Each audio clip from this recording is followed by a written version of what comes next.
Most high-ticket businesses have the same problem. They generate leads, they get sales calls, and still, most of those leads never buy. But here's the crazy part. The problem usually isn't in marketing, it's even not about pricing. And the real problem is almost nobody in coaching and consulting space builds that properly. Sales system. So in this video, I'm going to share you lessons I learned while managing my own sales team in my agency. So if you're on a coaching, consulting business or high-ticket service, you definitely need to see this video, especially if you manage a sales team. So my name is Wojciech Dąbrowski. I help coaches and consultants scale to six-figure months with efficient marketing and sales processes. I focus mainly on one-to-many selling, such as webinars, challenge funnels, because it brings my clients the biggest amount of money. But on this video, I will focus specifically on sales because I see that again and again on conversations with coaches that even they are great at what they teach, but they are terrible at sales management. So I'm here to help you with that. So make sure to watch the whole video. So what's the biggest sales myth? That sales equals closing deals.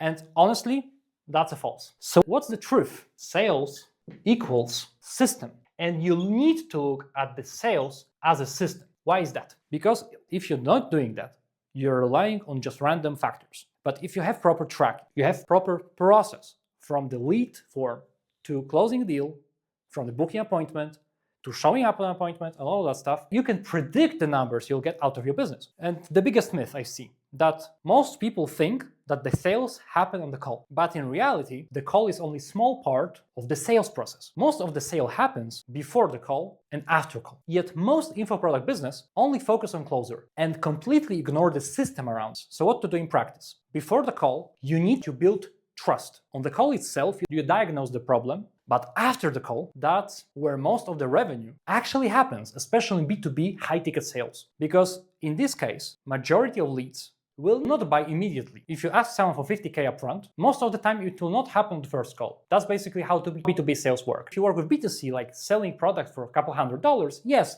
a lot of people can buy on a call straight away. And you may ask this question, why people don't buy? Leads don't buy because they don't feel safe yet.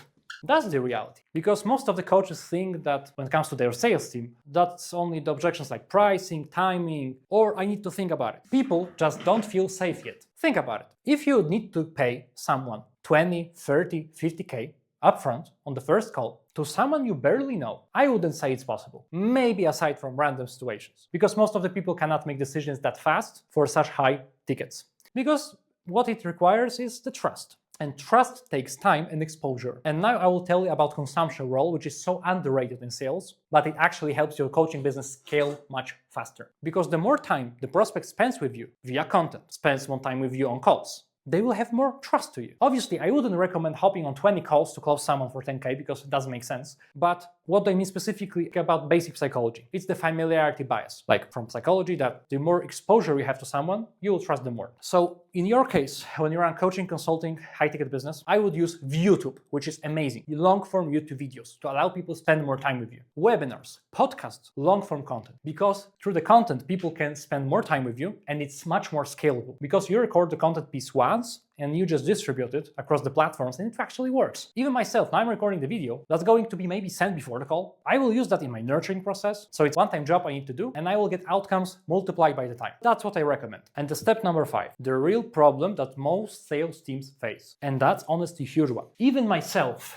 I realized this, that people, especially salespeople who are not that dialed in, they tend to forget about leads, be sleazy about them. If someone doesn't become a client, they just drop them and don't care, which is a huge mistake. I remember the time when I was selling on the phone. I could follow up every day for months until someone buys. But most people are not that persistent. I know that from experience. And I remember this one situation I had. Huge business, decent company. And the guy was burned before with agencies. So I literally follow up with him for 3 months, calling him every 2 days, something like this. And I remember he stopped picking up the phone from me. So what I did? I started calling him on WhatsApp instead. And I reached out to him. I got some info. I even knew his girlfriend.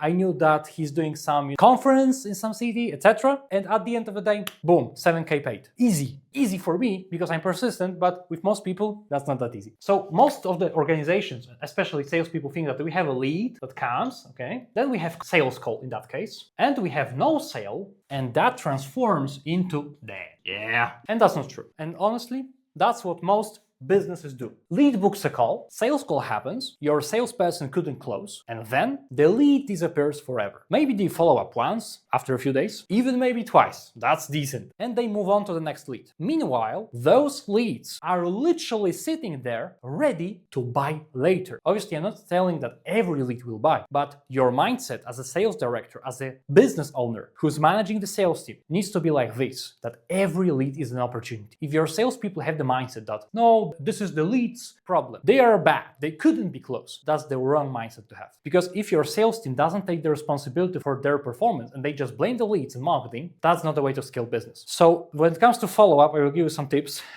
From my experience closing many deals in different industries, I will start with being persistent. So follow up, like Jordan Belfort said, and shout out to my friend who's marketer of Jordan Belfort, that they buy or die. Obviously, this concept is not about killing people, it's about following up until someone says, I'm not interested, I will not move forward. And obviously try to handle that objection, but it happens. Not every lead is going to be closed. And also, one thing that's very underrated for some reason, companies don't do that, and it's easy, just provide value in the follow-up. Instead of just messaging, hey, I was calling to you, but you haven't picked up the phone, and you said you will make a decision by tomorrow, and you haven't responded. That's completely wrong. So when it comes to follow-up, persistency, then value first, and one thing when it comes to value first, because let's come into the shoes of the person that actually ghosting you, for example. They haven't picked up the phone, etc. What happens most of the time is they just don't have enough information to make a decision. So if you have proper trust assets, sales assets, it could be content pieces, lead magnets, anything you could share with people that solves their problem and handles the objections they have in mind, and you target these people with this value, sometimes they will get the value, they will implement it into their business, or even they would see the value in there and they will just buy from you immediately because you build a trust with them and rapport by providing value. And I'm not sure why is that still in 2026 and beyond, but most of the coaches, they think that just call haven't been closed, so we lost the deal. That's far from the truth. So persistency, value, and your goal with this value is to gauge into conversation again, not just push them to buy right now. So your CTA in emails, for example, value-based emails, need to be something across the lines of, hey, would you be opposed to speak for 5 minutes this week to actually evaluate if this is something we could actually implement into your business so you can scale? Easy. Not just you send free lead magnet and then say, yeah, buy now or I will not work with you. No, it's not like that. Because if you use this aggressive framing in your messages, most of the people will have resistance towards your product, service, and your company, so they will not buy. Now I will tell you something about sales cycles. Because especially in B2B, like higher ticket packages, many people buy weeks or months later. Especially like it's counterintuitive, that can be into B2B or B2C sales. Because B2C markets, when you sell to general public, most of these people are broke. Let's be real. So when some financial decision is very high, they will need more time to think about it, in theory. In B2B sales, it makes sense if you speak with all of the sale holders and they are financially capable, they could make decision faster, but obviously it takes more time to speak with every decision maker. So it's not that simple, it's not that repetitive. But when you're selling to general public, they tend to need more time, more reassurance, more information before buying with you. So if you don't follow up with them, you already lost the sale. What do I mean specifically about follow-up? Your sales team can follow up. Setters, or if you have cleaners in your organization. Cleaners means having like a salesperson responsible only for following up with people, to actually giving them value, push them further into actually not that, but close. Also, you can leverage email marketing automations, retargeting campaigns on Meta. You can target with ads people who haven't bought with objection handling content, value-based content, handle the objections and they will get back to you. That also works fine. Obviously, you require some volume of people to launch ads to retarget those people, but it's doable. I've read somewhere that follow-up in B2B sales is around 50% of sales, 60% of sales. So actually, if you don't do follow-up, you already lost 50% of your business. That's based on data. So what's the real purpose of follow-up? Because most people think that follow-up means just checking in, which is the worst thing you can do when it comes to follow-up. Just checking in. I'm following up with you. That's the worst words you can use in your email, SMS, or even in phone call script. Why is that? Because it triggers immediately the flight or fight state. To simplify, people have some associations with people. Everyone was sold to by random salespeople. So if you act like a salespeople in their mind, subconsciously, they will start to see you as another salespeople. And a very important thing about it is people love to buy, but they hate to be sold. So our goal is to become value-based person providing value first. So we don't need to push people to buy. We attract them to buy our service. But to make a long story short, that's terrible follow-up. Never use that. Real follow-up means send some case studies, especially similar to the prospect you spoke with. Answer common objections in emails, SMS, or these hammer them strategies, retargeting strategies targeted to people after the sales conversation, for example. Share some testimonials. Send long-form YouTube videos. You can even send some content pieces about diving more into the strategy used to get specific outcome with your offer. So every follow-up needs to make the prospect feel safer. And now I will share you some insight, what that's rarely known, but it works tremendously. And I assume that if you watched the video up to this point, you are probably this person that it's actually willing to take action on this and see how it performs and how much money you can make of it. So you use something like pipeline cleaner. My writing is it's ridiculous, bro. Pipeline cleaner. By the way, that's the board in my sales room, my boiler room when I train my salespeople. So one of the best strategy to close pipeline deals is something called the pipeline cleaner. Here's how it works. You invite all of the leads who didn't buy to a private Q&A call. You hop on the call with them. Let's say you have 10 people. And obviously, I wouldn't recommend doing call with more than 20 people, 15 people, because the more people are there, the less question you will answer. So you need to be more personalized, so don't take much people. Just try to get 10, 20 people on the call. So you're saying something like this. Hey, I know you spoke with the sales team earlier. I wanted to invite you to a private Q&A where we address all remaining questions before people make their final decision. Then on the call, what you do? You answer common objections straight away, provide value, you clarify their concerns, and re-pitch the offer again on the group call. And obviously answer their questions if they have. That's a very important one, because sometimes people don't buy because just of not having clarity. So if you provide the answer to the questions, the concerns they have, you have huge chance of getting them actually to not being dead, but buy instead. And many people after this group call will decide to move forward. Test it and let me know in the comments or message me on IG saying how it went for you. And let me tell you something about pipeline management, because I mentioned the cleaner